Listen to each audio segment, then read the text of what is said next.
Hi, kumusta po kayong lahat? This is Ashley Chong. So, ito namang video na to ay para dun sa mga Korean citizen na, like me, na mga Filipinos or mga foreigners na gustong mag-asawa ng yung kasing same lahi. Same lahi. Like, Filipino, yung mga yun nga, mga Korean citizen na gustong pakasalan si EPS worker or si kapwa Pinoy. So, isa po sa tip. Oh, ayan. Alam niyo, hindi ko din to alam. Nalaman ko lang siya nung isang araw sa seminar namin na kasi madalas kasi ganito yung issue dyan eh. Si Pinay, ayan, hindi okay yung pagsasama nila ni Korean. Then, may boyfriend siya na Pinoy.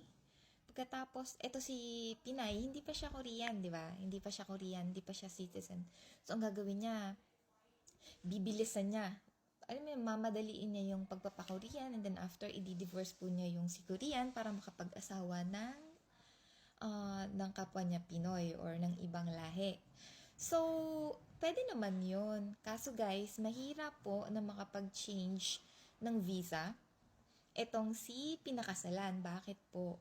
Meron po pala na rule na kapag ang invitee or yung nagpakasal na Korean ay naturalized Korean po siya, means hindi po siya talagang Korean. So, dapat po 3 years after niyang maging Korean, pwede pa lang po siyang mag-invite ng ibang lahi or ng kapwa Pinoy para pakasalan. So, pwede po niyang pakasalan, yes, pwede. Pero ang magiging issue po doon ay hindi po mabibigyan agad ng F6 visa itong pinakasalan niyo. So, para dyan sa mga Pinoy na gustong maging F6 visa, and pinangakuan kayo ng mga jowa, no? Napakakasalan kayo kasi Korean na. Alamin nyo din po kung naka 3 years na siya na Korean. Kung 1 year pa lang, hanap kayo ng nakalampas na ng 3 years na Korean. Kung talagang gusto nyo mag-stay in Korea. Ang bad ko, no? Binibigyan ng idea.